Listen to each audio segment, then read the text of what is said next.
ਅਗਲੀਆਂ ਜਿਹੜੀਆਂ ਹਰਜੋਤ ਸਿੰਘ ਜੀ ਮੌਸਮ ਦੀਆਂ ਖਬਰਾਂ ਨੂੰ ਲੈ ਕੇ ਜੇ ਗੱਲ ਕਰਦੇ ਜਾਈਏ ਤਾਂ ਸਥਿਤੀ ਕੋਈ ਬਹੁਤੀ ਚੰਗੀ ਜਿਹੜੀ ਉਹ ਨਹੀਂ ਚੱਲ ਰਹੀ। ਇੱਕ ਵਾਰੀ ਫਿਰ ਜਿੱਦਾਂ ਆਪਾਂ ਦੱਸਦੇ ਐਟਮੋਸਫੇਰਿਕ ਰਿਵਰ ਜਿਹੜੀ 10ਵੀਂ ਆ ਉਸਨੇ ਦਸਤਕ ਦਿੱਤੀ ਆ। ਕੱਲ ਰਾਤ ਦਾ ਮੀਂਹ ਪੈਣਾ ਜਿਹੜਾ ਉਹ ਸ਼ੁਰੂ ਹੋਇਆ ਆ। ਹੇਠਲੇ ਇਲਾਕਿਆਂ ਤੋਂ ਲੈ ਕੇ ਤੇ 8000 ਫੁੱਟ ਤੱਕ ਦੀ ਉਚਾਈਆਂ ਤੱਕ ਮੀਂਹ ਤੋਂ ਲੈ ਕੇ ਬਰਫ਼ ਦੇ ਵਿੱਚੋਂ ਇਸ ਟਾਈਮ ਲੰਘ ਰਹੇ ਆ।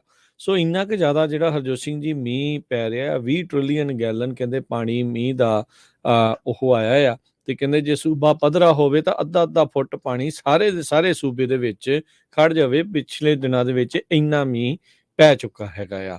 ਸੋ ਸਥਿਤੀ ਇਸ ਹਿਸਾਬ ਦੇ ਨਾਲ ਬਣੀ ਪਈ ਹੈਗੀ ਆ। ਜਿੱਥੇ ਪਹਾੜੋ ਵਰਗੇ ਜਿਹੜੇ ਦਰਿਆ ਦੇ ਬੰਨ੍ਹ ਟੁੱਟੇ ਆ, ਉਧਰ ਹੁਣ ਈਸਟ ਕੋਸਟ ਵਾਲੇ ਵੀ ਬਚੇ ਨਹੀਂ ਆ। ਉਹਨਾਂ ਨੂੰ ਵੀ ਹੁਣ ਬਰਫੀਲੇ ਤੂਫਾਨ ਦਾ ਸਾਹਮਣਾ ਜਿਹੜਾ ਉਹ ਕਰਨਾ ਪਵੇਗਾ। ਨਾਰਥ ਈਸਟਰ ਕਰਕੇ ਇਹ ਇੱਕ ਸਨੋ ਸਟਾਰਮ ਪੂਰੇ ਦੇ ਪੂਰੇ ਈਸਟ ਕੋਸਟ ਦੇ ਉੱਤੇ ਪ੍ਰਕੋਪ ਜਿਹੜਾ ਆ ਉਹ ਢਾਵੇਗਾ, ਜਿਸ ਕਰਕੇ ਕਹਿ ਸਕਦੇ ਹਾਂ ਵੀ ਅੱਧੀ ਤੋਂ ਵੱਧ ਜਨਸੰਖਿਆ ਇਸ ਟਾਈਮ ਅਮਰੀਕਾ ਦੀ 70-80% ਦੀ ਜਿਹੜੀ ਜਨਸੰਖਿਆ ਅਮਰੀਕਾ ਦੀ ਉਹ ਕਿਸੇ ਨਾ ਕਿਸੇ ਵੈਦਰ ਇਵੈਂਟ ਦੇ ਅੰਡਰ ਜਿਹੜੀ ਉਹ ਚੱਲ ਰਹੀ ਹੈਗੀ ਆ। ਜੀ ਬਿਲਕੁਲ। ਈਸਟ ਤੋਂ ਵੈਸਟ ਕੋਸਟ ਸਾਰਾ ਕੁਝ ਜਿਹੜਾ ਆ ਸਨੋ ਮੀਂਹ ਬੜੇ ਪਾਵਰਫੁਲ ਸਟਾਰਮ ਚੱਲ ਰਹੇ ਹੈਗੇ ਆ। ਤੇ ਈਸਟ ਕੋਸਟ ਦੇ ਵਿੱਚ ਵੀ ਜਿਹੜੀ ਸਿਚੁਏਸ਼ਨ ਆ ਕਾਫੀ ਬੈਡ ਆ। 12 ਇੰਚ ਤੱਕ ਸਨੋ ਪੈ ਚੁੱਕੀ ਹੈ। ਨਿਊ ਇੰਗਲੈਂਡ ਦੇ ਵਿੱਚ, ਅਪਸਟੇਟ ਨਿਊਯਾਰਕ ਦੇ ਵਿੱਚ 24 ਤੋਂ ਲੈ ਕੇ 30 ਇੰਚ ਤੱਕ ਸਨੋ ਪੈ ਰਹੀ ਆ ਜਾਂ ਪੈ ਜਾਊਗੀ। ਮੇਨ ਦੇ ਵਿੱਚ ਸਾਰੇ ਆਫਿਸਿਸ ਮੇਨ ਸਟੇਟ ਜੋ ਆ ਉਹ ਕਲੋਜ਼ ਕਰ ਦਿੱਤੇ ਗਏ ਆ। ਅੱਜ ਗਵਰਨਰ ਜੈਨੇਟ ਮਿਲਜ਼ ਨੇ ਲੋਕਾਂ ਨੂੰ ਕਿਹਾ ਵੀ ਘਰਾਂ ਤੋਂ ਬਾਹਰ ਨਾ ਜਾਓ। ਨਿਊ ਹੈਮਸ਼ਾਇਰ ਦੇ ਵਿੱਚ ਵੀ 1 ਫੁੱਟ ਤੱਕ ਸਨੋ ਪਊਗੀ, ਨੈਸ਼ਨਲ ਵੈਦਰ ਸਰਵਿਸ ਨੇ ਦੱਸਿਆ ਆ। ਮੇਨ ਦੇ ਵਿੱਚ less than 40 power outage report ਕੀਤੀਆਂ ਗਈਆਂ ਆ। ਨਿਊ ਹੈਮਸ਼ਾਇਰ ਦੇ ਵਿੱਚ 46,000 ਲੋਕਾਂ ਦੇ ਕੋਲ ਇਸ ਟਾਈਮ ਪਾਵਰ ਹੈ ਨਹੀਂ, ਬਿਜਲੀ ਹੈ ਨਹੀਂ। ਵਰਮੌਂਟ ਦੇ ਵਿੱਚ 30,000 ਲੋਕਾਂ ਕੋਲ ਬਿਜਲੀ ਨਹੀਂ ਹੈਗੀ। ਮੈਸਾਚੂਸੇਟਸ ਦੇ ਵਿੱਚ 68,000 ਲੋਕਾਂ ਦੇ ਕੋਲ ਬਿਜਲੀ ਨਹੀਂ।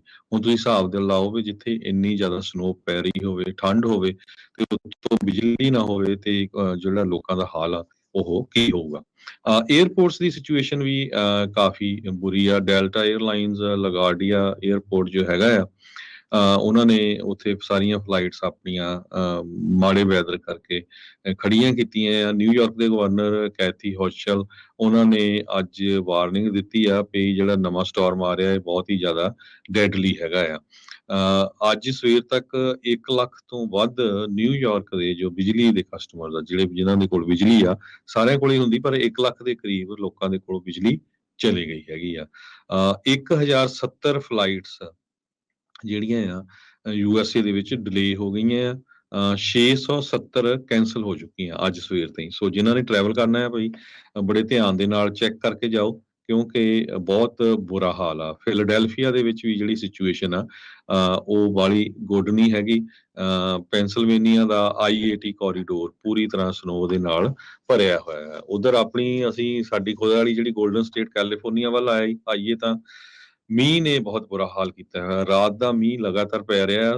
ਦੁਪਹਿਰ ਦੇ 3 ਵਜੇ ਤੱਕ ਇਹ ਜਿਹੜਾ ਮੀਂਹ ਪਊਗਾ। ਰੌਕੀਜ਼, ਨਾਰਦਰਨ ਰੌਕੀਜ਼ ਤੋਂ ਲੈ ਕੇ ਸੈਂਟਰਲ ਕੈਲੀਫੋਰਨੀਆ ਸਾਰੇ ਪਾਸੇ 26 ਮਿਲੀਅਨ ਲੋਕ ਫਲੱਡਿੰਗ ਦੇ ਅਲਰਟ ਜਾਰੀ ਕੀਤਾ ਹੋਇਆ। ਉਹ ਅਲਰਟ ਦੇ ਵਿੱਚ ਆਉਂਦੇ ਆ। ਸੈਂਟਰਲ ਵੈਲੀ ਦੇ ਵਿੱਚ ਸਿਚੁਏਸ਼ਨ ਬੈਡ ਆ। ਸਿਆਰਾ ਨਵਾਡਾ ਦੀਆਂ ਫੁੱਟ ਹਿਲਸ ਆ, ਉਹਨਾਂ ਦੇ ਵਿੱਚ ਜੇ ਸਿਚੁਏਸ਼ਨ ਆ ਉਹ ਬੈਡ ਹੈਗੀ, ਕਿਉਂਕਿ ਸਨੋ ਪਈ ਬਹੁਤ ਆ ਤੇ ਉੱਤੋਂ ਹੁਣ ਮੀਂਹ ਪੈ ਰਿਹਾ ਤੇ ਉਹਦੇ ਨਾਲ ਜਿਹੜੀ ਫਲੱਡਿੰਗ ਆ ਉਹ ਆਣੀ ਆ। ਈਵਨ ਦੋ ਕਹਿੰਦੇ ਮੀਂਹ ਹਟ ਵੀ ਜਾਊਗਾ, ਪਰ ਮੇਜਰ ਫਲੱਡਿੰਗ ਤੇ ਇਸ ਸਾਰੇ ਹਫਤੇ ਦੇ ਵਿੱਚ ਵੱਖ-ਵੱਖ ਏਰੀਏ ਦੇ ਵਿੱਚ ਆਊਗੀ। ਸਲੀਨਸ ਏਰੀਏ ਦੇ ਵਿੱਚ ਲੋਕਾਂ ਨੂੰ ਇਵੈਕੂਏਟ ਕੀਤਾ ਗਿਆ ਆ। ਪਹਾੜੋ ਜਿਹੜਾ ਟਾਊਨ ਆ ਉਹ ਤਾਂ ਪੂਰੇ ਦਾ ਪੂਰਾ ਹੀ ਸਾਰੇ ਵਿਚਾਰੇ ਡੁੱਬ ਗਿਆ ਪਾਣੀ ਦੇ ਵਿੱਚ। ਜੇ ਤੁਸੀਂ ਪਿਕਚਰਸ ਦੇਖੋ ਬੜੀ ਬੁਰੀ ਤਰ੍ਹਾਂ ਦੇ ਨਾਲ ਸਾਰੇ ਘਰ ਪਾਣੀ 'ਚ 5-5, 4-4 ਫੁੱਟ ਤੱਕ ਡੁੱਬੇ ਪਏ ਹੈਗੇ ਆ। ਯੋਸੇਮਿਟੀ ਨੈਸ਼ਨਲ ਪਾਰਕ ਜਿਹੜਾ ਆ ਬੰਦ ਕੀਤਾ ਗਿਆ ਆ ਵੀਰਵਾਰ ਤੱਕ। ਹੋ ਸਕਦਾ ਉਸ ਨੂੰ ਹੋਰ ਵੀ ਅੱਗੇ ਐਕਸਟੈਂਡ ਕੀਤਾ ਜਾਊਗਾ। ਟਰਟਲ ਟਾਊਨ ਇੱਕ 50 ਮੀਲ ਹੈਗਾ ਯੋਸੇਮਿਟੀ ਨੈਸ਼ਨਲ ਪਾਰਕ ਤੋਂ ਦੂਰ। ਉੱਥੇ ਵੀ ਇਹ ਪਤਾ ਚੱਲਿਆ ਵੀ ਟੋਰਨੇਡੋ ਜਿਹੜੇ ਆ ਉਹਨਾਂ ਨੇ ਟੱਚ ਡਾਊਨ ਕੀਤਾ ਹੈਗਾ ਆ, ਉਹਦੇ ਨਾਲ ਜਿਹੜਾ ਨੁਕਸਾਨ ਹੋਇਆ ਹੈਗਾ। ਸੋ ਐਟਮੋਸਫੇਰਿਕ ਰਿਵਰ ਨੇ ਸੈਂਟਰਲ ਕੋਸਟ ਨੂੰ ਪੂਰੀ ਤਰ੍ਹਾਂ ਜਿਹੜਾ ਆ ਅਫੈਕਟ ਕੀਤਾ ਹੈਗਾ। ਬਿਲਕੁਲ ਜੀ ਜੀ।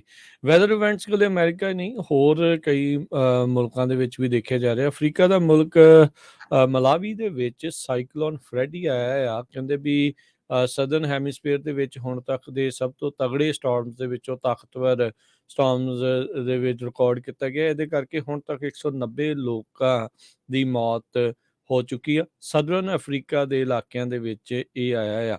ਤੇ ਕਹਿੰਦੇ ਵੀ ਮਹੀਨੇ ਦੇ ਵਿੱਚ ਦੂਜਾ ਇਹ ਵੱਡਾ ਸਾਈਕਲੋਨ ਉਧਰ ਆਇਆ ਆ। ਕਹਿੰਦੇ ਵੀ ਪਹਿਲਾਂ ਸਭ ਕੁਝ ਤਹਿਸ ਨਹਿਸ ਤਾਂ ਕੀਤਾ ਸੀ, ਮਗਰੇ ਦੂਜਾ ਆ ਗਿਆ। ਅਜੇ ਤਾਂ ਪਹਿਲੀਆਂ ਚੀਜ਼ਾਂ ਸੂਤ ਨਹੀਂ ਸੀ ਕੀਤੀਆਂ ਗਈਆਂ ਤੇ ਇਹਦੇ ਨਾਲ ਹੋਰ ਵੀ ਜ਼ਿਆਦਾ ਨੁਕਸਾਨ ਹੋਇਆ ਆ। ਸਾਈਕਲੋਨ ਫਰੈਡੀ ਕਈ ਮੁਲਕਾਂ ਦੇ ਵਿੱਚੋਂ ਲੰਘਦਾ ਹੋਇਆ ਇੱਥੇ ਪਹੁੰਚਿਆ। ਮੋਜ਼ੰਬੀਕਿਊ ਦੇ ਵਿੱਚ ਵੀ ਇਸ ਨੇ ਕਾਫੀ ਨੁਕਸਾਨ ਕਰਾਇਆ ਹੈ। 22,000 ਤੋਂ ਵੱਧ ਲੋਕ ਉੱਥੇ ਇਸ ਟਾਈਮ ਬੇਘਰ ਹੋਏ ਪਏ ਨੇ। ਸੋ ਮਲਾਵੀ ਦੇ ਵਿੱਚ ਇਹ ਆંકੜਾ ਲਗਾਤਾਰ ਮਰਨ ਵਾਲਿਆਂ ਦਾ ਵੱਧਦਾ ਜਾ ਰਿਹਾ ਆ। 550 ਤੋਂ ਵੱਧ ਲੋਕ ਅਜੇ ਵੀ ਉੱਥੇ ਫੱਟੜ ਦੱਸੇ ਜਾਂਦੇ ਨੇ। ਸੈਨ ਫਰਾਂਸਿਸਕੋ ਏਰੀਏ ਦੇ ਵਿੱਚ ਦੱਸਦੇ ਜਾਈਏ ਜਿਹੜੀ ਫਲੱਡ ਵਾਰਨਿੰਗ ਆ ਇਸ਼ੂ ਹੈਗੀ ਆ। ਰੋਡਵੇ ਫਲੱਡਿੰਗ ਬਹੁਤ ਜ਼ਿਆਦਾ ਹੋਊਗੀ। ਸਟਰੀਮਸ ਕ੍ਰੀਕ ਫਲੱਡਿੰਗ ਬਹੁਤ ਹਾਈ ਆ, ਵੈਰੀ ਹਾਈ ਆ। ਟਰੀਜ਼ ਡਾਊਨ ਆਊਟੇਜ ਇਹਦੇ ਚਾਂਸ ਵੀ ਬਹੁਤ ਹਾਈ ਆ। ਮਡ ਸਲਾਈਡ ਤੇ ਡੈਬਰਸ ਦੇ ਫਲੋਜ਼ ਦੇ ਹਾਈ ਆ। ਰਿਵਰ ਫਲੱਡਿੰਗ ਦੇ ਹਾਈ ਚਾਂਸ ਹੈਗੇ ਆ। ਸੋ ਫਲੱਡ ਐਡਵਾਈਜ਼ਰੀ ਸੈਨ ਫਰਾਂਸਿਸਕੋ ਤੇ ਮੋਸਟਲੀ ਜਿਹੜਾ ਸਾਰਾ ਇਹ ਪੈਨਸੂਲਾ ਆ ਇੱਥੇ ਇਸ਼ੂ ਕੀਤੀ ਗਈ ਆ। ਪਾਣੀ ਬਹੁਤ ਸਾਰੀਆਂ ਸੜਕਾਂ ਦੇ ਵਿੱਚ ਖੜਾ ਆ। ਹਾਈਡਰੋਪਲੇਨਿੰਗ ਬਹੁਤ ਵੱਡਾ ਕੰਸਰਨ ਆ। ਲੋ ਵਿਜ਼ਿਬਿਲਿਟੀ ਆ। ਸੋ ਜਿੰਨੇ ਵੀ ਕਾਰਾਂ ਡਰਾਈਵ ਕਰ ਰਹੇ ਆ ਬੜੇ ਧਿਆਨ ਦੇ ਨਾਲ ਹਾਈਡਰੋਪਲੇਨਿੰਗ ਬਹੁਤ ਜ਼ਿਆਦਾ ਜਿਹੜੀ ਆ ਹੋ ਰਹੀ ਆ। ਇਹ ਜੋ ਟੀਵੀ ਚੈਨਲਸ ਹੈਗੇ ਆ ਇਹ 7 ਉਹਨਾਂ ਨੇ ਰਿਪੋਰਟ ਕੀਤਾ ਕਾਫੀ ਜ਼ਿਆਦਾ ਐਕਸੀਡੈਂਟ ਵੱਖ-ਵੱਖ ਹਾਈਵੇਜ਼, ਚਾਹੇ ਉਹ 101 ਆ ਚਾਹੇ 880 ਆ ਜਾਂ 680 ਆ, ਇਹਨਾਂ ਦੇ ਉੱਤੇ ਉਹਨਾਂ ਨੇ ਦੇਖਿਆ ਵੀ ਬਹੁਤ ਕਾਰਾਂ ਦੇ ਐਕਸੀਡੈਂਟ ਹੋਏ ਆ ਹਾਈਡਰੋਪਲੇਨਿੰਗ ਕਰਕੇ। ਕਿਉਂਕਿ ਪਾਣੀ ਖੜਾ ਹੁੰਦਾ ਆ ਤੇ ਆਪਾਂ ਸਪੀਡ ਨਾਲ ਜਾਂਦੇ ਆ ਤੇ ਫਿਰ ਕਾਰ ਤੁਹਾਡੀ ਜਿਹੜੀ ਆ ਉਹ ਟਾਇਰ ਸਲਿੱਪ ਕਰ ਜਾਂਦੇ ਹੈਗੇ ਆ। ਸੋ ਸਾਰੇ ਹੀ ਬੜੇ ਧਿਆਨ ਨਾਲ ਜਿਹੜੇ ਕਿਤੇ ਜਾਣਾ ਆ ਪਰ ਬਚ ਕੇ ਜਾਓ। ਮੋਸਟਲੀ ਜੇ ਕਿਤੇ ਜ਼ਰੂਰਤ ਨਹੀਂ ਫੇਰ ਤਾਂ ਤੁਹਾਨੂੰ ਇਸ ਸਮੇਂ ਨਿਕਲਣਾ ਨਹੀਂ ਚਾਹੀਦਾ ਘਰੋਂ। ਜੀ। ਅਗਲੀਆਂ ਕੁਛ ਹੋਰ ਖਬਰਾਂ ਦੇ ਵਿੱਚ ਰਾਸ਼ਟਰਪਤੀ ਬਾਈਡਨ ਬੈਕਗਰਾਉਂਡ ਚੈਕਸ ਜਿਹੜੀਆਂ ਬੰਦੂਕਾਂ ਖਰੀਦਣ ਦੇ ਲਈ ਉਸ ਨੂੰ ਲੈ ਕੇ ਐਗਜ਼ੈਕਟਿਵ ਆਰਡਰ ਸਾਈਨ ਕਰ ਸਕਦੇ ਆ ਅੱਜ।